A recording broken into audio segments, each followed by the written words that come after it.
Patriji always say that the teachings of Socrates encouraged you and motivated you to uh, do this pyramid party of India. Can I ask? Socrates is one of the greatest thinkers of all time. He touched upon every subject, including spirituality and spiritual politics. His famous statement is, only philosophers should rule the country. A philosopher is described as a lover of knowledge, lover of wisdom. Sophy means wisdom, philo means love. Those people who don't have love for knowledge, love for wisdom, they cannot rule the country. Obviously so. Only the wisest person should lead the country, should lead the populace, should give advice to the people. And people should take advice from philosophers. That goes without saying. Any sane fellow will underline this statement that yes, philosophers should rule the country.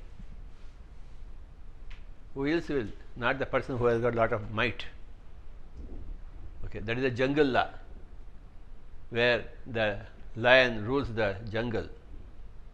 Okay, and that is a jungle law, the rule of the might. But this is, humanity is not a jungle. Jungle law cannot prevail here. Here the wisest people should be the rulers, not the mightiest people in terms of physical health or physical strength. So, in India, it's very clear that from the avatars, Rama, Krishna, and we have a beautiful legacy to show that how Rama was functioning. What is the concept of RamRajya according to you? You have to listen to the story of Rama. When he was about 15 years old, his father sent the four the boys for, you go and see the country and come back. So they traveled the whole of the country in their summer holidays. Okay, and when they returned, Rama returned to Ayodhya, he was in a very contemplative mood. He would go into his room, lock himself, and will not come out of the room. Rama. So it was worrying for his father. Father said, why are you locking yourself in the room? Why don't you come out? He said, no. Was he depressed? I am coming to the point. Okay, sir. Right. Then the whole palace was worried. Rama is the eldest son. He is the successor. So he is locking himself in the room. He is not coming out of the room. Then they called for Vishwamitra. He is the guru of Rama in archery. Vishwamitra taught archery to Rama. Yeah.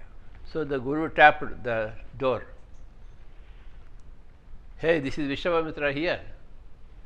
Then Rama opened the door. Namaskar, Swamiji. I heard that you are locking yourself in the room. What happened to you? Vishwamitra asked. Then Rama told him, Swamiji, in the last 3 months in summer holidays, I have gone to all over India. I was in many ashrams. Everybody is doing meditation. So I also want to do meditation. That's it. You all are getting enlightenment and mukti. Why? What is for me? I also want the same thing.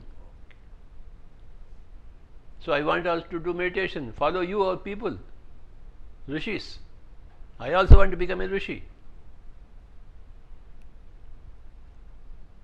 Then Vishwamitra laughed and said, you are already a rishi. You don't have to become a rishi now. You have come into this lifetime not to become a rishi, to rule the country properly. Who will do that? If you are doing meditation, don't be silly. Don't be stupid, he said.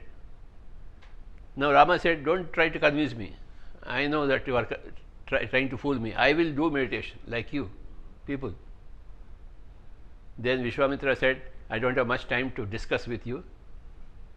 better person than me to discuss with you is Vasishtha.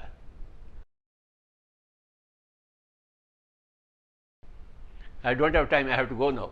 He was on some other business. So you please talk to Vasishtha, who is a greater person than me, to convince you. So he convinced Rama to speak to Vasishtha, and then he went off. Then in the whole palace, big meeting was there, all the people were there. Then there is a conversation started between Rama and Vasishtha for 10 days. So Rama would put questions and Vasishtha would answer. So at the end of these 10 days, that went on for 30,000 slokas. That is called as Yoga Vasishtha. Have you read that book? Yeah.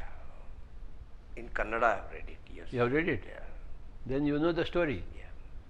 So, in Bhagavad Gita, Arjuna put the questions and Krishna answered.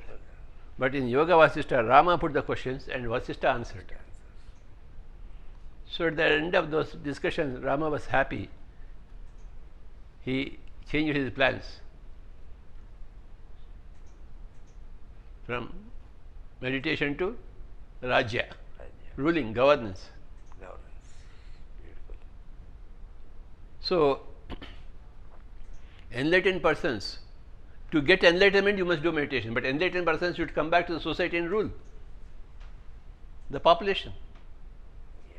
If enlightened people sit at home and all stupid people are governing, then what happens to the whole population? It is the duty, responsibility of enlightened person to go back to the society and to give to the society proper management. It is his duty. So Rama felt his duty back, realized his duty back, and stayed back to help the government, king. So this is our ancient concept, RamRajya. Okay. What is RamRajya? RamRajya is governance by a person like Rama, who will not care for his personal things, he will only care for the public.